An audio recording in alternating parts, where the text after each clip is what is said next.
Hello, my name is Stephanie Fassler, and I'm the International Affairs Director for the World Affairs Council, Washington, D.C. On behalf of the Council, I welcome you to this author series event. Many thanks to our strategic partners at the Ronald Reagan Building and International Trade Center for their wonderful hospitality and the provision of this beautiful venue to hold our public programs. We welcome to our podium Dr. Aisha Ahmad, author of Jihad Co, Black Markets and Islamist Power. In recent decades, the international community has seen the presence of jihadist groups on the rise in Northern Africa, the Middle East, and Southern Asia.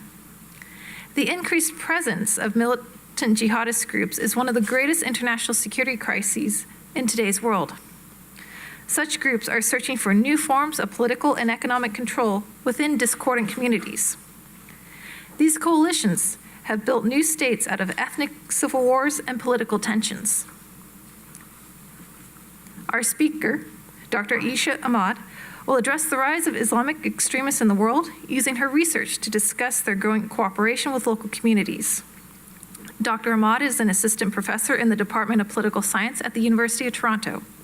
She is also the co-director of the Islam and Global Affairs Initiative at the Munk School of Global Affairs. Dr. Ahmad is a former fellow at the Belfer Center on Science and International Affairs at the Harvard Kennedy School. She was awarded the 2017 Best Security Article Award by the International Studies Association and the Connaught New Research Award in 2014.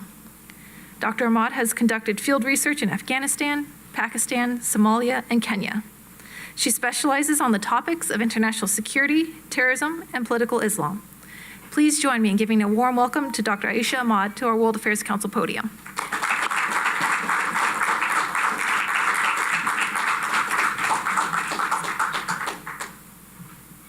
Thank you all for being here with me so that I can share my research with you, so that I can share what has been a journey with you that ended up producing this book, which we'll be talking about today. And I'd like to take a moment just to reflect on what it is we're really talking about when we cover these topics of international security, of jihadist violence, civil war. I don't know if there are any men and women in the armed forces here or any persons who come from countries that have been affected by violent conflict, but we know for sure that these types of crises that are indeed new international security crises, contemporary international security crises, have a tremendous cost in terms of blood and treasure. I will also say that I believe that they are some of the most misunderstood types of crises in the world today, in that we are no longer in an era in which international security is defined by state-to-state conflict. Frankly, we're no longer in an era where even civil war is defined by, a state versus an insurgent group. The types of conflicts that we are looking at in the world today, in failed states, whether we are looking in North Africa, Sub-Saharan Africa, Eastern Africa, the Middle East, and South Asia, to even East Asia, a lot of the conflicts that we are looking at are multi-actor conflicts, high levels of social fragmentation, and violence that takes place along ethnic and tribal lines. These types of conflicts, they take life at an extraordinary rate. They have the capacity to spill across borders, to embroil entire neighborhoods in conflict, and to bring the international community into those theaters. Now, my research in particular looks at jihadists that seem to emerge out of these places of turmoil. They seem to rise up in places where no one can govern, where even as an international community, we can dump hundreds of billions of dollars into these places and we can't build functioning governments. And yet, across time and space, we have seen these seemingly ragtag groups of Islamists emerge and then do what we can't, and do what their rivals can't. And that is, they are able to create order where others can't. And so this is puzzling, and as a political scientist, we are always intrigued by puzzles, but it's beyond political science for me particularly, because this is a human question. We are looking at the emergence of order in places that have been catastrophically disordered, extraordinarily violent, and yet the order that's emerging out of them is one that we deem to be unacceptable in the international community. Why is it that these types of groups are able to create order when other types of groups are unable to do so? And I have to admit to you, before we proceed into the analysis, that this is a story that has been with me for a very long time. My family originally come from the Pakistan-Afghanistan border region in a place called Peshawar. And Peshawar was a hub of trade for the longest time. It was a hub of trade during the era of the Silk Road. And then when the Soviets invaded, before I was born actually, it became a space in which the United States and the Pakistani government decided to use this border region as a mechanism to arm and supply the mujahideen that were going to fight back communism. And even though I'm a Canadian girl, you know, I'm from Toronto and I now teach at the University of Toronto, you know, I remember as a child going back to Peshawar to see my family, and I remember there were technicals in the streets. Technicals are makeshift military vehicles. The mujahideen had spilled across the border. There were more weapons in the bazaar than there was food. And you know, Peshawar had become this hub in which the intelligence community, the Pakistani intelligence community, was arming and supplying the mujahideen to fight back against the influx of communism into Central and South Asia. And so I bore witness to these processes in a way that gave me a clue into the rise of Islamist groups that emerged after the communist era. And the story that I'm going to tell you today, I mean, it's given away by the title, is Jihad Co, or Jihad Company, Black Markets and Islamist Power. The story I'm going to tell you today is about money. And I'm not talking about small money, about, you know, the ragtag on the side of the street, tea sellers. I'm talking about the big money that exists in conflict zones. And that's hard for us to sort of make sense of because, you know, from the outside, it looks like these places are just wrought with poverty and devastation. And that's not wrong. I got to tell you, this is a photograph that I took in the outskirts of Kabul, Afghanistan. It's a heavy weapons cantonment facility, and if you had a sense of the scope of the amount of weaponry that had been flooded into Afghanistan during the Soviet era and then during the Civil War era, it was absolutely astronomical. You know, so not only were there Soviet-era tanks, but, you know, the entire countryside was simply awash with arms, you know, awash with, you know, the materials of violent conflict that came down through the Salong Pass. We saw then, you know, that they were moved across the border regions.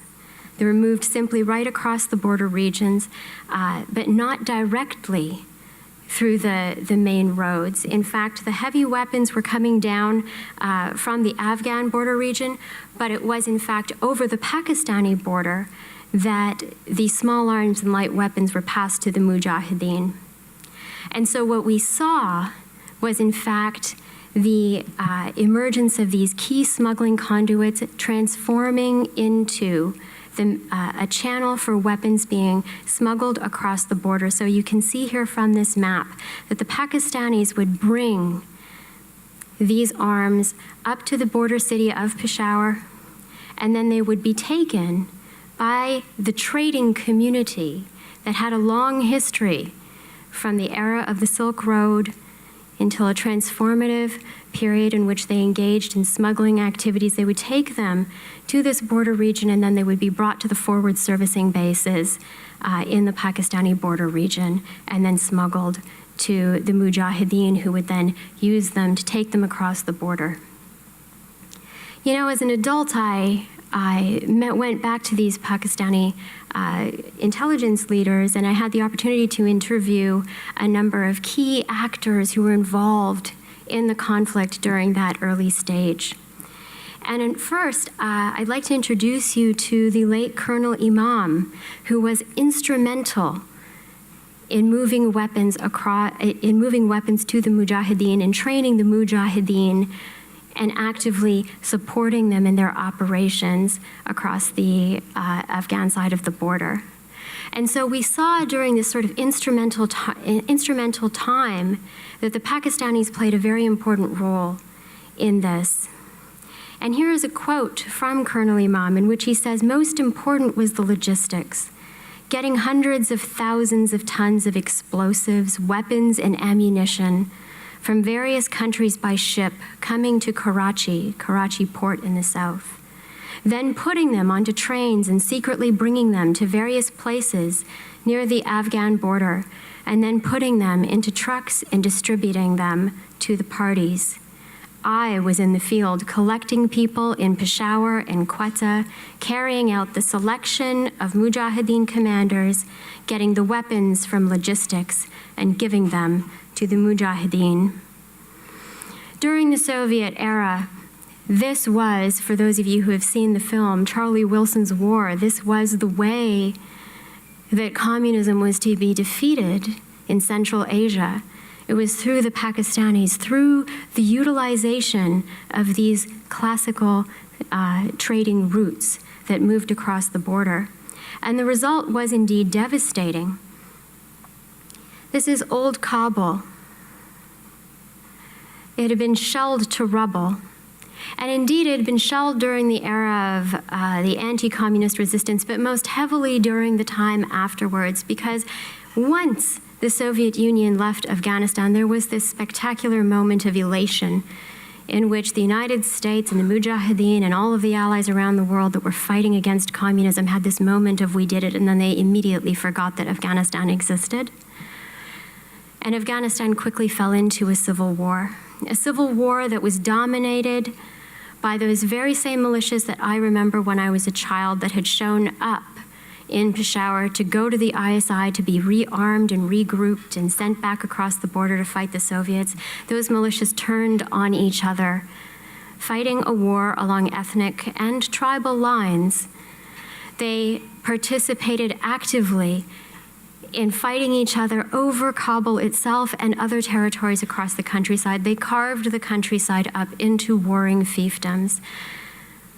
And these were Gulbuddin Hikmatyar's Hizb-e Islami faction, Rabbani's Jamiat Islami, as well as Ahmed Shah Massoud, who was also part of the Jamiat coalition, General Dostum's Jumbeshi Milli, each representing different ethnic groups. Hikmatyar representing the Eastern Pashtuns, Saif more so in the central, although he adopted a Salafi ideology as well.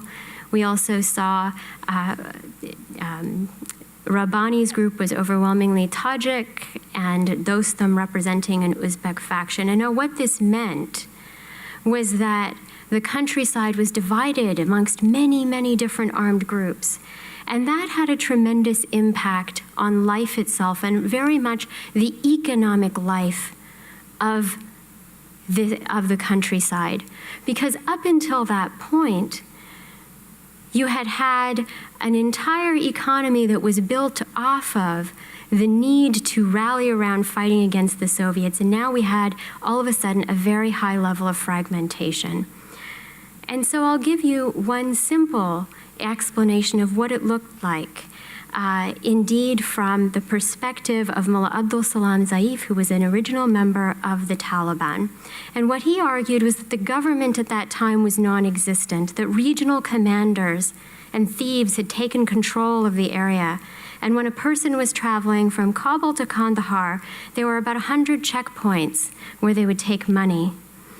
Now, here I'd like to speak to you a little bit about the logic that explains the rise of Islamist power in these places. Now, let us, for example, imagine that we are trying to do business in this space.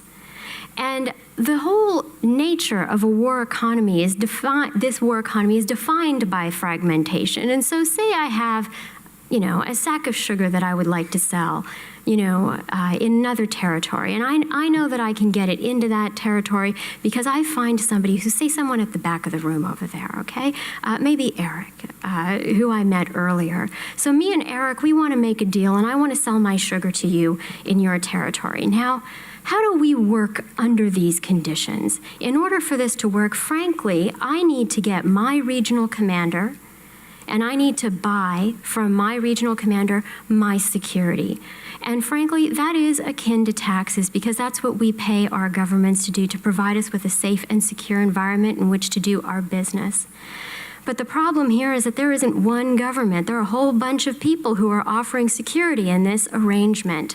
And so what that means is that I first go to my local warlord and I say, okay, here's your percentage that you want, and the checkpoints along the road, I calculate that amount within my turf. I got to make a deal with Eric as well. Now, Eric, you also have to go to your local warlord and then calculate how much your local warlord also wants in exchange for protection of our convoy moving through your territory. Then we have to add that up. Now here's the problem. Eric's all the way in the back of the room. In order to get to Eric, I actually have to pass through Salah's territory as well. Now this is also, Salah's warlord's going to want his cut as well. We're trying to use his roads. And so now Salah has got to go and get his percentage that is negotiated from his warlord, make sure that he can clear the checkpoints, and then we can move from point A to point B to point C. But as you can very much see right now, we are paying 3 times the amount of taxes. And I got to tell you, I know that here in the United States you're having a conversation about your tax bill. Everybody all over the world, from smugglers, heroin dealers, arms dealers, they're all complaining about taxes too. So, once you have this high system of fragmentation is expensive. And now the problem is, say Salah can't get as an effective a price. That actually stalls business right back up to me. If we can't, in fact, negotiate a price where your buyers, Eric, in your market are still going to buy my sack of sugar, then there is no point in us continuing the deal. And this is the art of the hustle in a war zone. This is how business works in a conflict zone. You need to be able to have partners across turfs who can navigate the security environment for you. And the cost of navigating that security environment adds up as your compound tax rate. The higher the level of fragmentation, the more you are fleeced on the roads. This is where Islamists have an advantage, where they can do something that our local warlords who are defined along ethnic and tribal lines cannot. They are able to do something that wins the hearts and minds of those people who are not really ideologically motivated, but who are being affected on their bottom lines. And it was there that we first observed, here in Afghanistan, we first observed why it is the business community decided to shift its support from that frustrating situation that Mullah Abdul Salam Zaif mentions here, in which the regional commanders are taking control of the area and there's 100 checkpoints from Kandahar to Kabul. And as he explains, many business people and traders began to donate money to support the Taliban movement. And now here is the Islamist advantage. What Islamists can do that the ethnic and tribal warlords cannot do. Why would people start to think that the Taliban were in fact an option, an alternative to this fragmentation? And it's very logical. The reason is that because I can't buy security from Salah's warlord or Eric's warlord, because we are defined along different ethnic lines. And so, Eric, your warlord isn't interested in selling security to me because our people are at war. Here's where Islamists can come in and they can turn around and say, you know what, there's no Pashtun, there's no Tajik, there's no Uzbek here, or there is no tribe A or tribe B. Rather, what we are going to do is provide you with a one-stop shop to buy your security.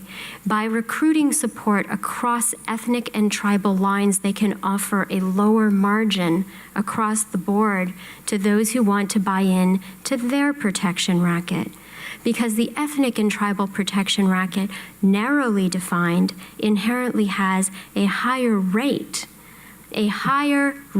per head than the Islamists who sort of, not to malign Walmart, but, they act as the big box chain that, outcompetes the mom and pop shop. And that really makes a tremendous impact on the battlefield. Colonel Imam recounting events following the Taliban's victory over Hikmatyar's forces in a key town of Spin Boldak. Spin Boldak was in fact a major trading hub between Quetta and Kandahar. The business community had given the Taliban some resources to finance this initiative, and then upon victory, Colonel Imam recounts no checkpost anywhere.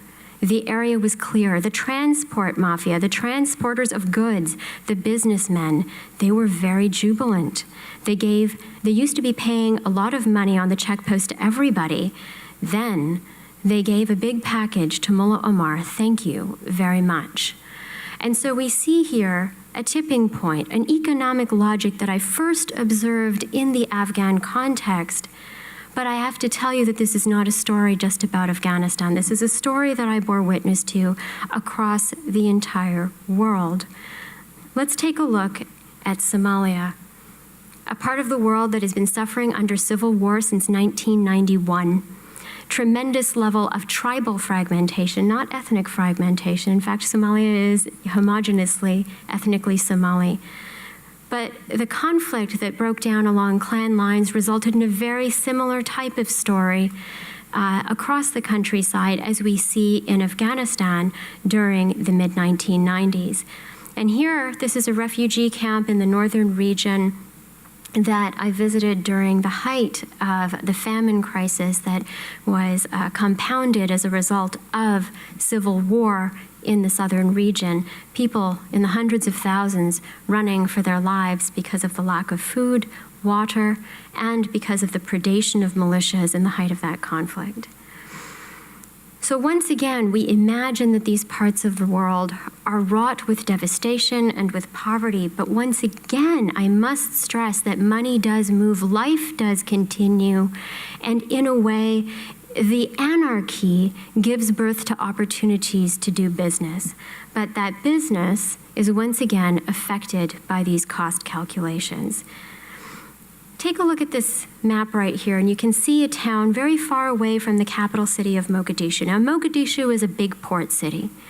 We absolutely can get, you can get a PlayStation in Mogadishu if you want to. I mean, you can pretty much get everything because, the sea traffic that comes into the countryside, it comes in through the sea.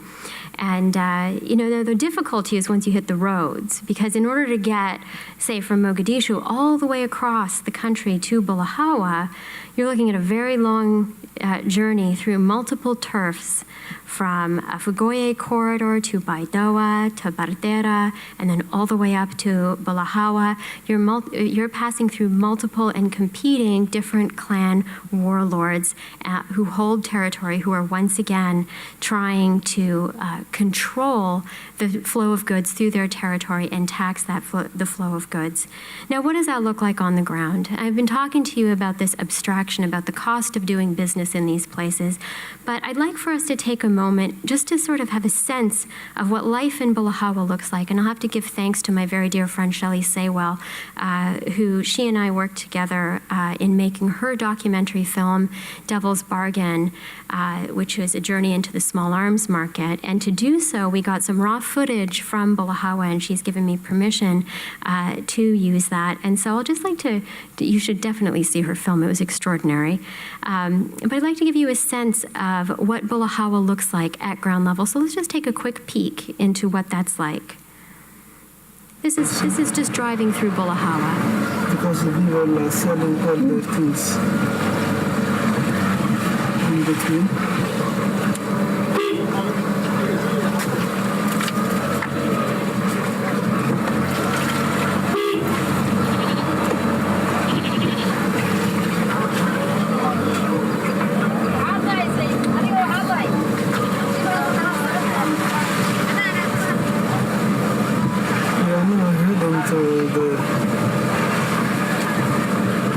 around that area with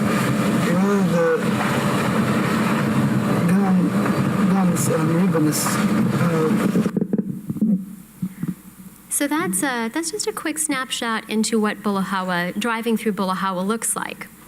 Now, who are these militias and what are these checkpoints that I'm referring to? Let me just give you a sense of who the local militia in downtown Bulahawa are. And while there are no subtitles on this raw footage, you should know that they're pretty much talking about how they steal people and rape women with their guns.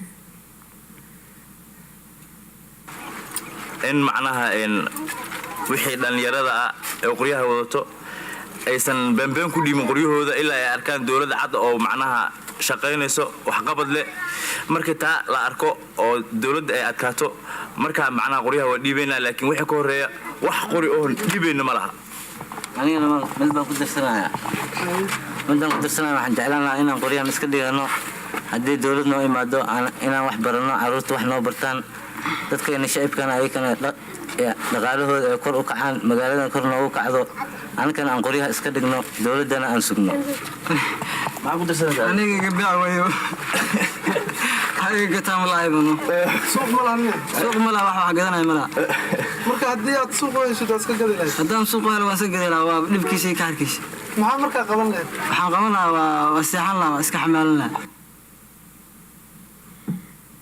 All right. So in fact, if you reviewed the raw footage in its entirety, they're actually very colorful in their language, and so are the next guys who we're going to meet, who are in fact 3 gentlemen sitting under a tree, getting high, and talking about how they're going to rob the next convoy.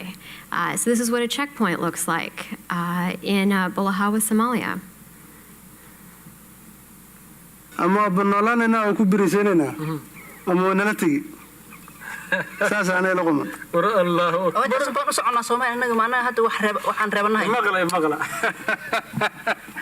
rag wax yaqaan ma tiid isbaari xirkeedna ma taqaanin 72 sano isbaari Itaaliga waxaan halkii bal halkan joogta dabada warfan 72 sano ya kuntu wareen habada ku jirtay wad 72 sano kor buu jeedaa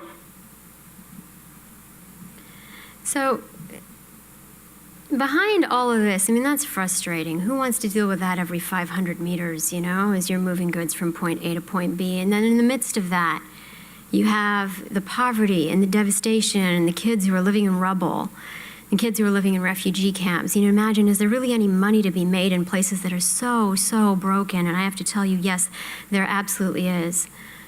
And money at extraordinary levels. So let me tell you, this is me shopping in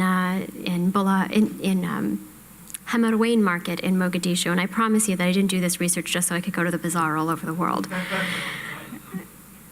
You know, the people who I met who are moving goods across these territories are not small players. That counts both in the Afghan and the Pakistani context and in the Somali context.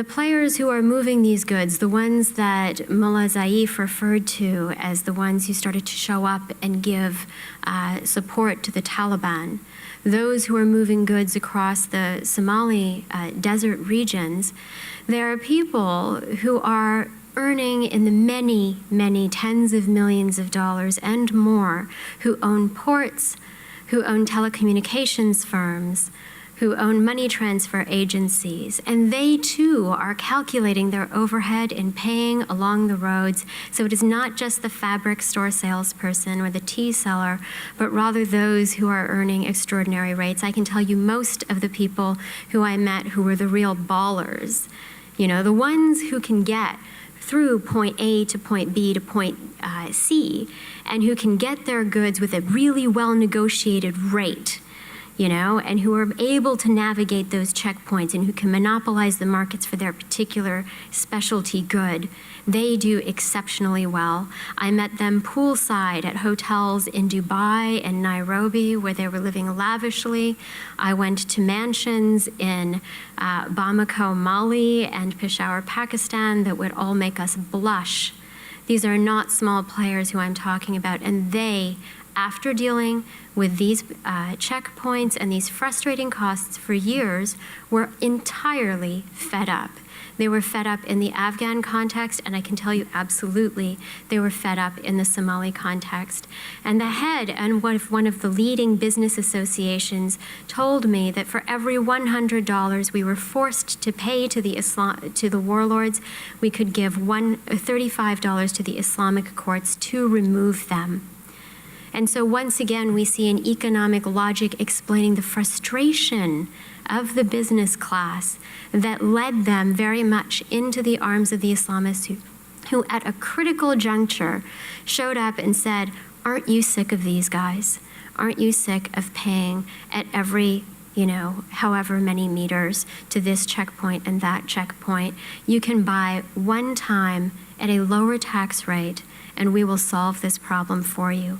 And by recruiting people from groups A and B and C in territories A, B, and C, they were able to monopolize that capacity to provide security. And what we know as political scientists is a monopoly on the provision of security is in fact the formation of the state. It is, in fact, the origins of statehood, is when you can monopolize force. And what's remarkable is that these Islamists monopolize force not because of ideological rationale, but rather they monopolize force in the same way they are monopolizing a security market. They are creating a monopoly on purely economic grounds. They win these wars through an economy of scale. And now you might think that this brings us to a potentially frightening position in which if there's an economic logic behind their success, well then is there anything that can be done to counter this? And in fact, what I would say is that this is a much easier story to deal with than the narrative that they're all ideologically crazy. Because how do you deal with crazy? If they're all crazy, it's actually very hopeless. But this is a story that we can all at some level relate to. As I said, everybody around the world complains about taxes. And so, if the rationale behind the rise of Islamist power is in fact economic, that's something we can deal with. And this is a picture of me with the Speaker of the House, the Somali Speaker of the House, Member of Parliament, and one of my colleagues who's faculty at the University of Nairobi, Dr. Ibrahim Farah. We were having a very interesting conversation. So this is the new Somali government that had been formed after the ouster of the Islamic courts in a very long civil war that happened thereafter against Islamists that is ongoing. And the question is, can an internationally backed legitimate government do it? And I remember being in Mogadishu and talking to their new Chamber of Commerce, which was essentially the same group of those big business people, from the head of the Coca-Cola company in Mogadishu to the big telecom giants, the big trading giants who were, who had their conglomerates across the countryside. And I asked them, look, are you willing to buy into this new government? Because if you didn't buy it, then it's not yours. Right now the international community is backing this. And they said very succinctly, and in fact in unison, it depends on how much it costs. So when we think about what is the opportunity here and where is the missed opportunity, I can say that the story of seeking out a solution to these long-standing problems, in order for this to be successful, we can't create governments that the local population can never sustain on their own resources. We can't continue to look at corruption as though it is a secondary or tertiary consequence of a nation-building agenda, when in fact corruption is a driving force behind whether or not Islamists decide to ally with, whether or not Islamists decide to build an alliance with the business elite. Are the business elite going to buy into that? If in fact we've given them an alternative that is more expensive and less effective for their purposes, then we've essentially made it possible for them to buy into that Islamist protection racket once again. And you might be thinking about parts of the world like Iraq and Syria, and I got to tell you that story, I found myself recently in the Bekaa Valley in Lebanon, and there were 1 million refugees that had moved across the border. My team and I are now running a project currently on the Iraqi war economy. and the Syrian war economy that had financed the rise of Daesh. And this looks really idyllic from up front, but I got to tell you from up top, but on the ground there are a million shell-shocked refugees who are living in this valley, who have moved across the border, devastated by this scourge of war. And you'd imagine that, everything that we've heard on the media about the ideological passions of ISIS and their, frankly insane worldview and apocalyptic narrative, that was the reason that this whole thing took place. But I got to tell you, I also found a market story very, very clearly behind the rise of Daesh in this part of the world. So, and that story started in the town of Mosul, in the aftermath of Al-Qaeda in Iraq being crushed. The then Maliki government, Shia-dominated government in Baghdad, failing to bring on board the Sunni tribes in key cities like Mosul. And the business community in Mosul and other key areas finding that every few blocks they were getting fleeced by the armed forces associated with Baghdad. They were, as a colleague of mine, Renaud Mansour, stresses, they were not only asking for bribes, they were forcing them, which is essentially, once again, the overhead that was imposed. Once again, Daesh worked carefully. ISIS worked, Daesh, for those of you who don't know, is essentially the Arabic acronym for ISIS, which they don't like, so we like to use. Daesh worked very carefully to cultivate its ties with that economic underworld that had taken root in Mosul, giving it the seed money that it needed during its early rise to power. And once again, we know that they held the oil smuggling roots during its reign, but those roots had been there for quite some time. They'd been there during the era of Saddam Hussein.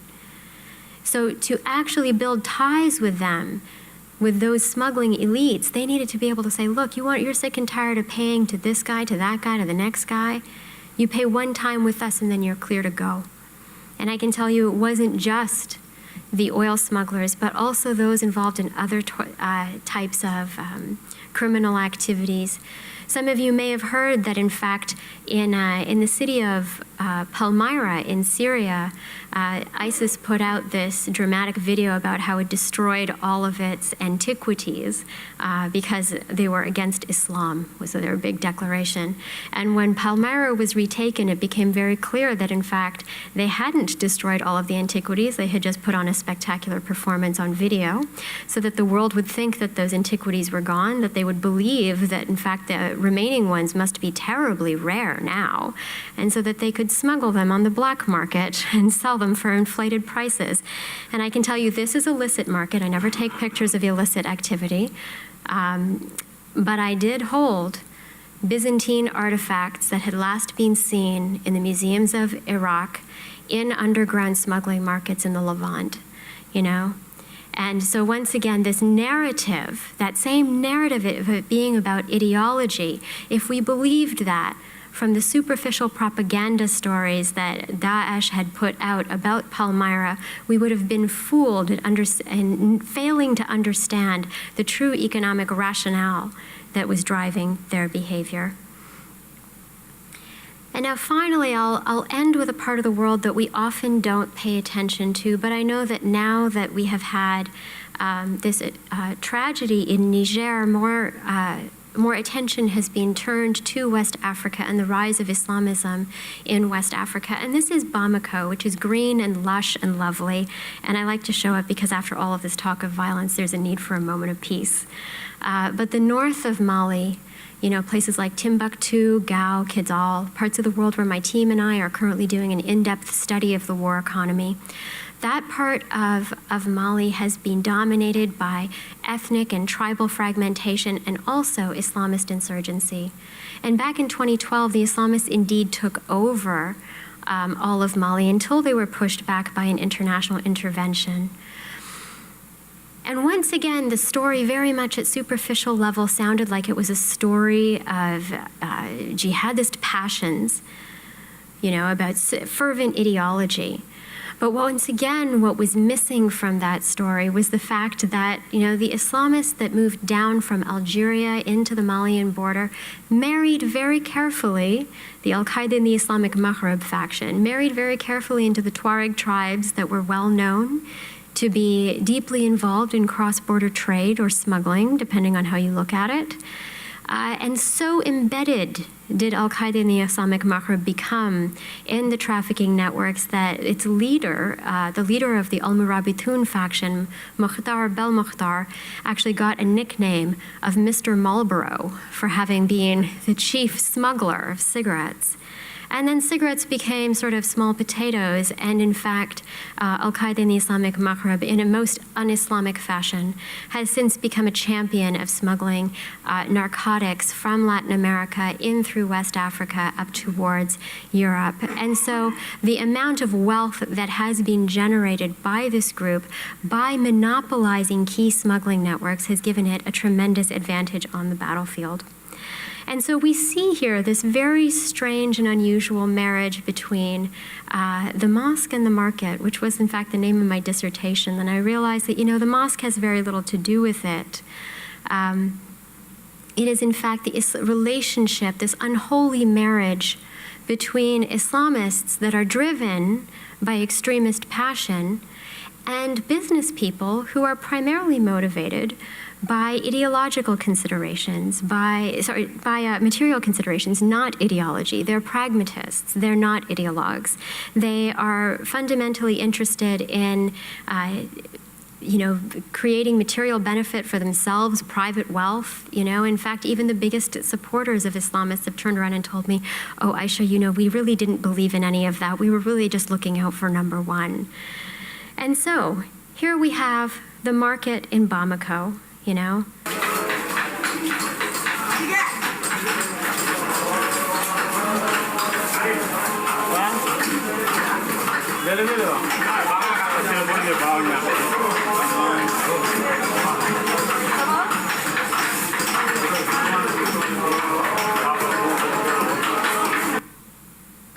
and then the mosque adjacent to it. Oh, let's go back. Oh, did this not one? Oh, I'm sorry, this didn't turn into a video, I apologize. And then the mosque in Bamako, which is in fact essentially like a feeling of peace and tranquility in this space.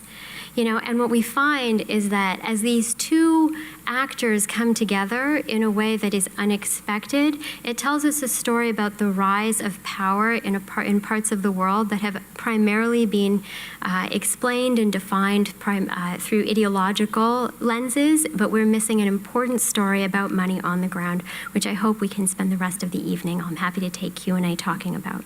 Okay.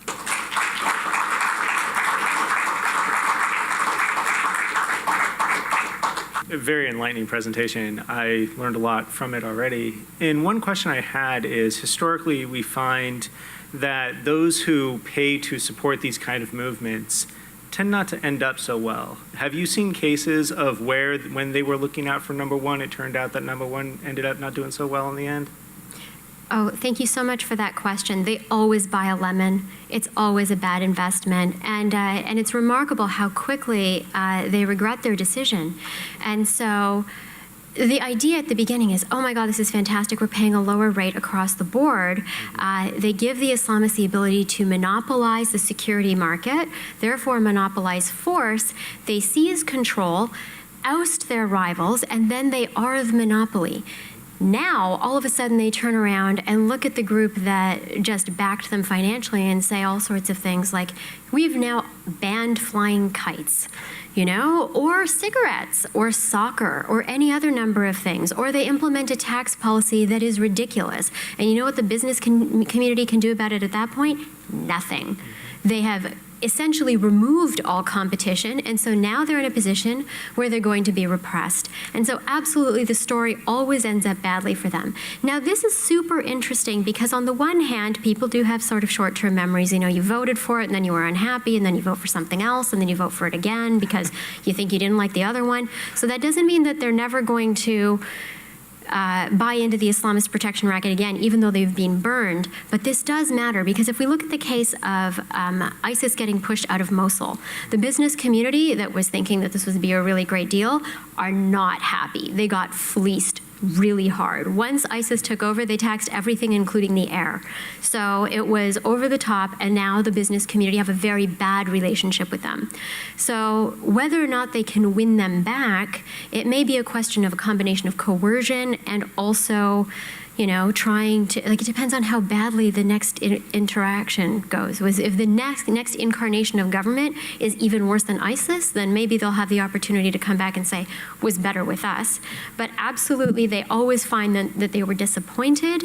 They're even disappointed, frankly, for things that we may, in our minds, think are not causes for disappointment, like the removal of certain types of corruption, like banning opium. You know, that is, we would want opium to be banned, or we would want certain types of illegal activities to be banned, or corruption to be reduced. But frankly, that also stops the money chain, and that also disrupts and disappoints business people. So they are often very unhappy with their choice, but that, you know, if we all had perfect foresight, we'd never make mistakes. But they definitely are disappointed. So I think that was a really important observation. Thank you. Thank you.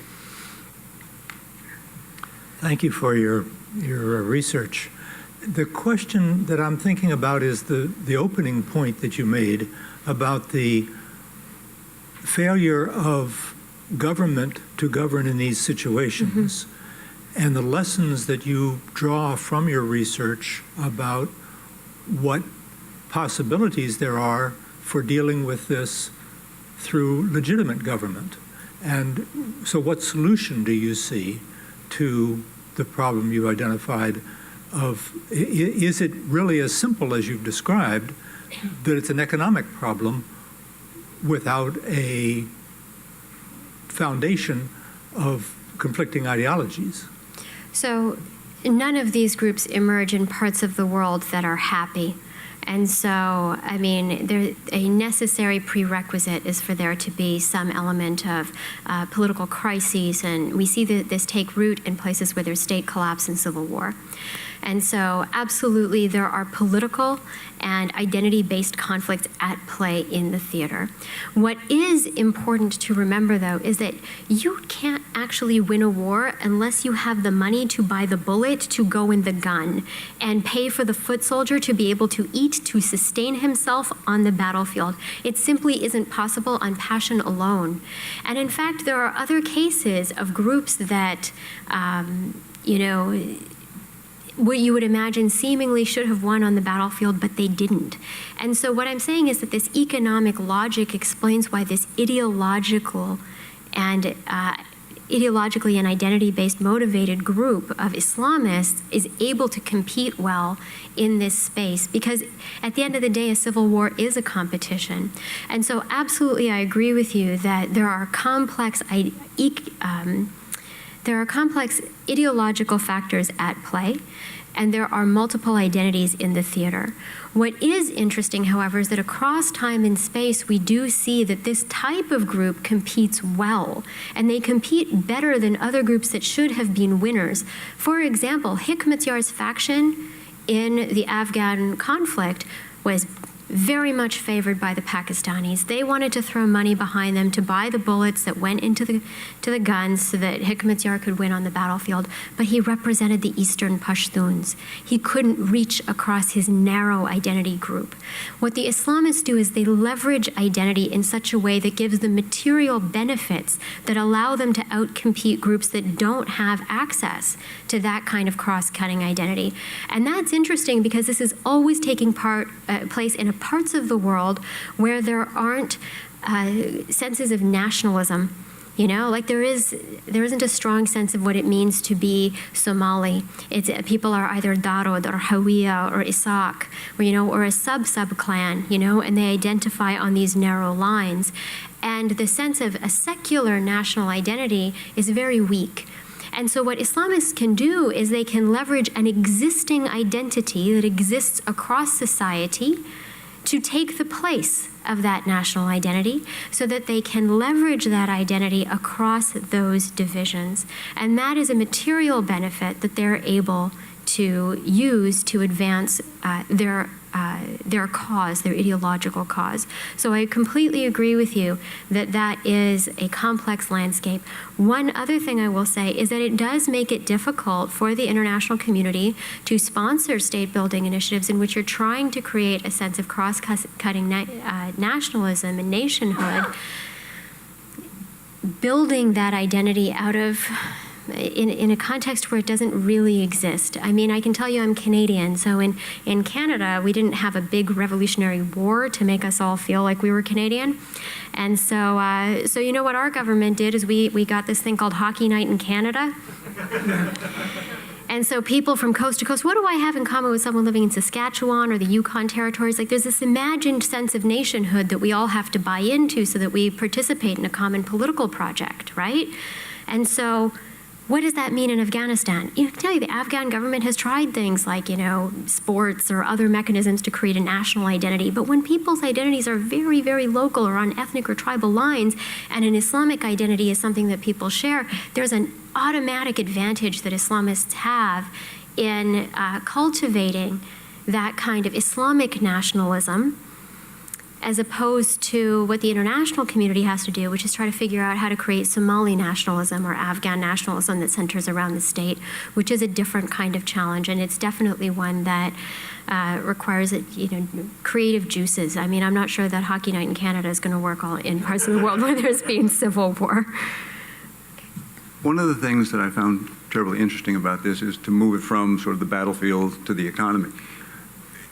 Assuming that ISIS is now on the run in many respects, is there another organization in the wings willing to pick up the pieces to provide the kind of security that you've spoken about? Or are we going to go right back to where we were before with the same kind of fragmented nature with the people who are trying to do business or forced to deal with that kind of a situation? So it looks like the evidence on the ground right now suggests that ISIS is doing something that other jihadists in the world have already demonstrated works. So even though they're on the run or pushed out of key territorial strongholds, our instruments do not actually cause them to disappear. So we saw this also in the Somali case when al-Shabaab was pushed out of Kismayo port. We can cause these types of groups to transform, but we cannot make them evaporate. And so they don't disappear, they morph. And what they have learned to do is in order to maintain their relevance when they're pushed out of key territorial strongholds and they lose, that's a big source of revenues. If you have land, you can generate more money in taxation, in extortion, along the roads of business people, of the ports. So when they lose that, what they do is they tighten their belts, they let go of the majority of their foot soldiers, so they just let them, they say you're done, so they don't have to pay a salary for them, and they reimagine themselves, they shift into insurgency mode. And so they reimagine their timeline for governance as a much longer timeline, and they try to maintain their relevance in the short term by behaving like insurgents, increasing the number of violent acts that are sort of spectacular but low cost, so hit and run style, terrorist style attacks that maintain their identity without the overall cost of governance. That can go on for a very long time, and they're able to sustain that on a much lower budget. When the international community or their rivals get tired and pull back, then they they expend their resources that they had been saving up by tightening their belts on once again reestablishing governance. And so this cyclical process can go on for a very long time period.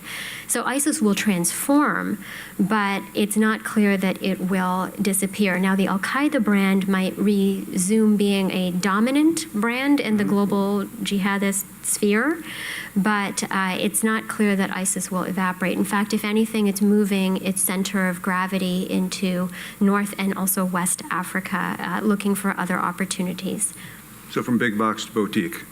You know what? It's you go from big box, and then when you're pushed out of that, it's about in fact, right now what they're doing is they're investing in front operations where they can launder their money through seemingly legitimate businesses, get their cash assets put into fixed hard assets so that they preserve their equity. Their cash resources have definitely diminished, but they're heavily engaged in money laundering at this point, with the hopes that in the long term that will still allow them to maintain their presence. So it's actually about going underground and then resuming their position as the big box once again when the opportunity presents itself. Thank you. I know you talked about the originations of a lot of Islamists as being provincial, then you earlier brought up the Mujahideen and Taliban, and I'm just curious how much, in your case studies, how much you've seen of foreign influence, how much you've seen foreign armaments, foreign, supplies, foreign money come into some of these, revamped Islamist organizations or these countries where you see, they're making the money out of the local, sugar salesman, but how much money is coming from, like in Yemen or Syria, you see a lot of foreign actors that seem to be playing of influence. How much do you see that supporting or hampering the current Islamists as you see? So this is a great question. The international interference is a constant. If you look at the Afghan theater, it's a constant. It's from, even before the Soviet era. And so the amount of foreign meddling and foreign funding of armed groups is high. And that's actually one of the reasons that I don't think it's causal. Because if it was causal, then there were other groups that could have won. Hikmatyar should have won. If all it took was Pakistani interference, Hikmatyar should have won. And he didn't, and he couldn't. And the Pakistanis were frustrated with him, and they told me they were throwing tons of money at him, and he could not win.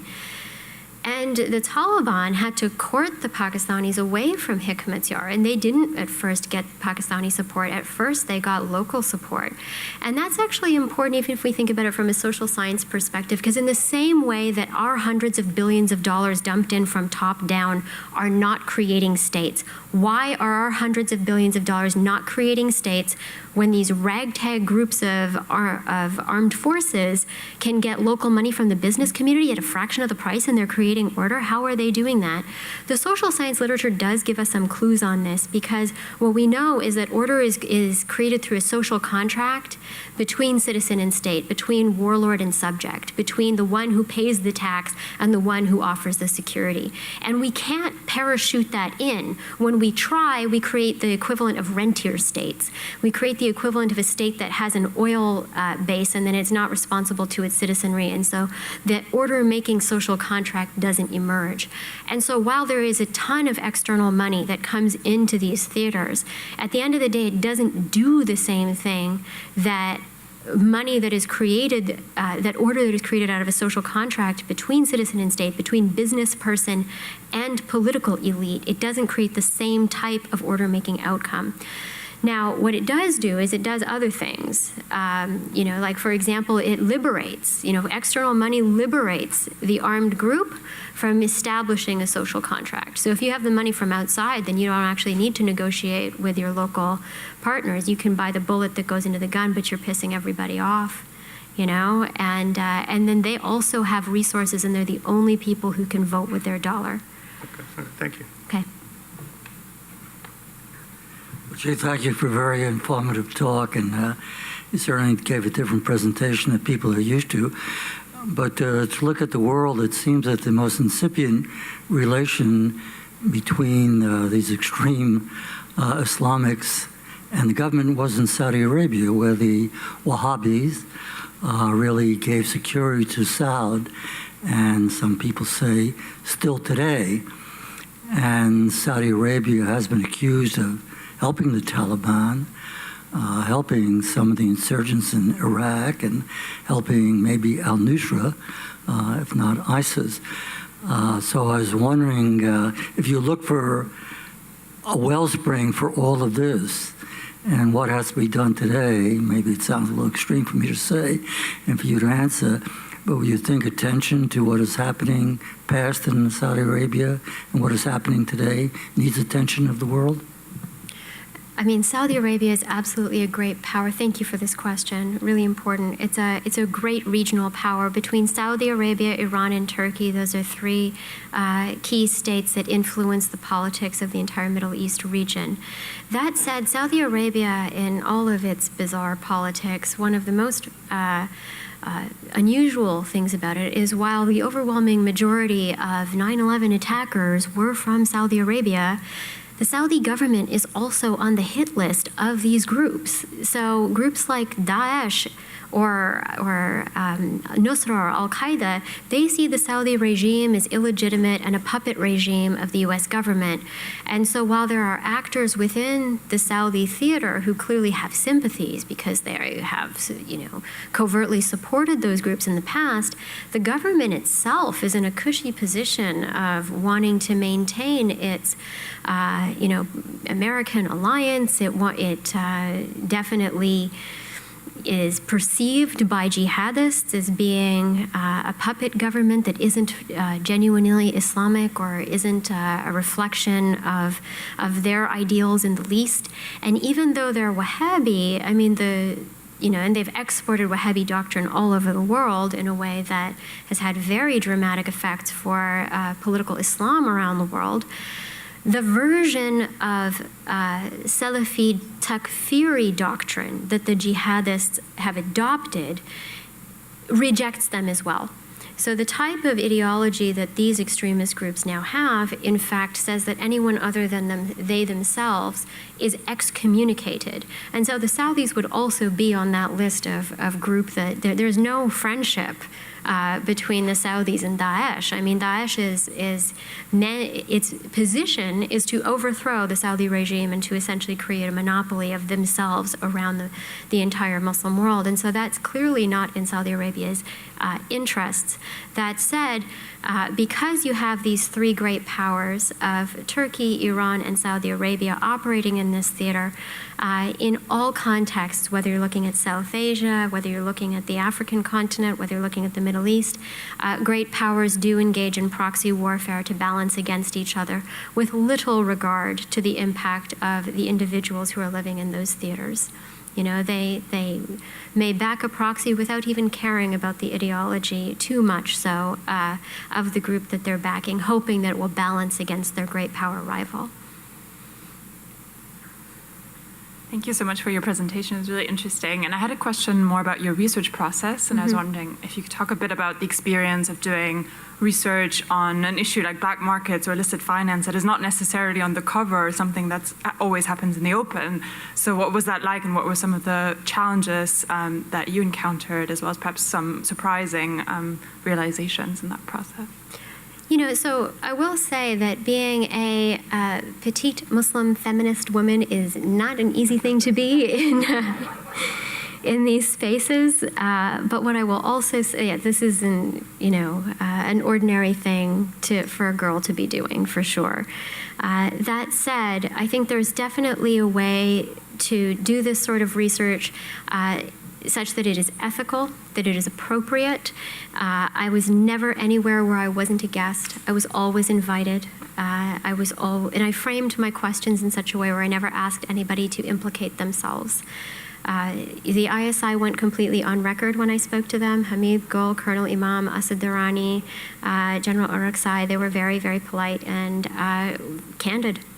They were very happy and proud of their contributions to fighting communism and also to orchestrating what they thought was a war that advanced Pakistan's interest in the region. And so it was interesting to talk to them in that context. But when it came to people who were selling goods, and we talk about black markets, and it's hard to talk about illegality in parts of the world where there's no rule of law.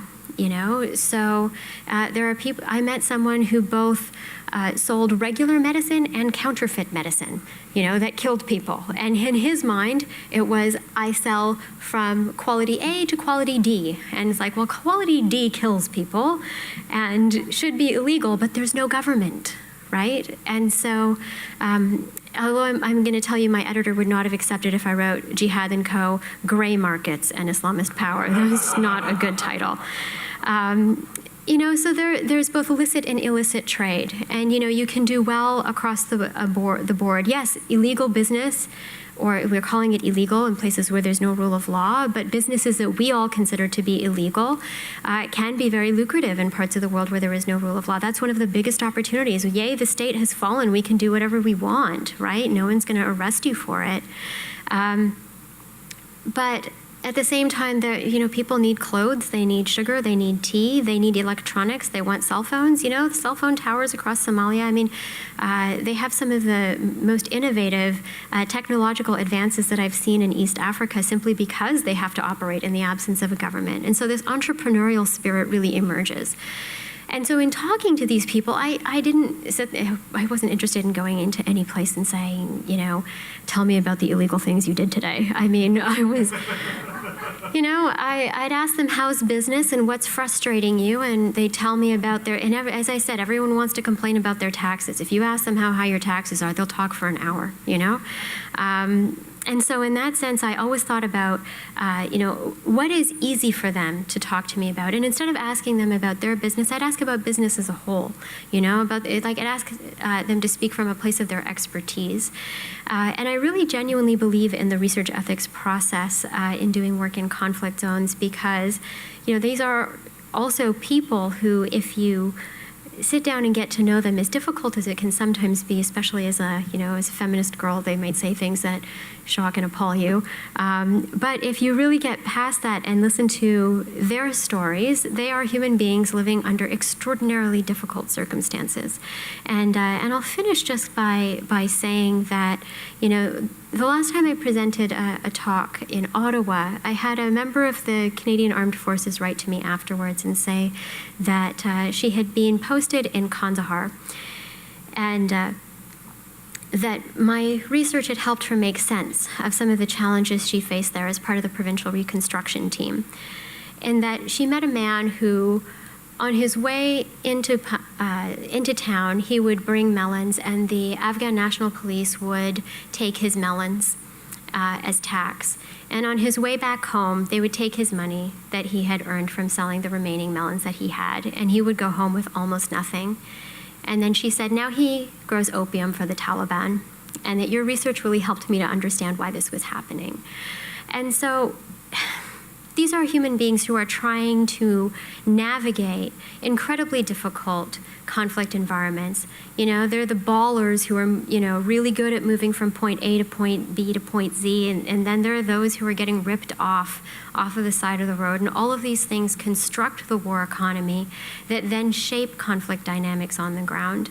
And so I think that if we start from that place of the humanity of the people who we're talking to in all of our interviews, we not only get better feedback from them, but it also helps us to understand the conflict environment as a whole and maybe come up with better solutions. Dr. Aisha Ahmad, thank you so much for sharing your time and expertise with us. Please join me in thanking her.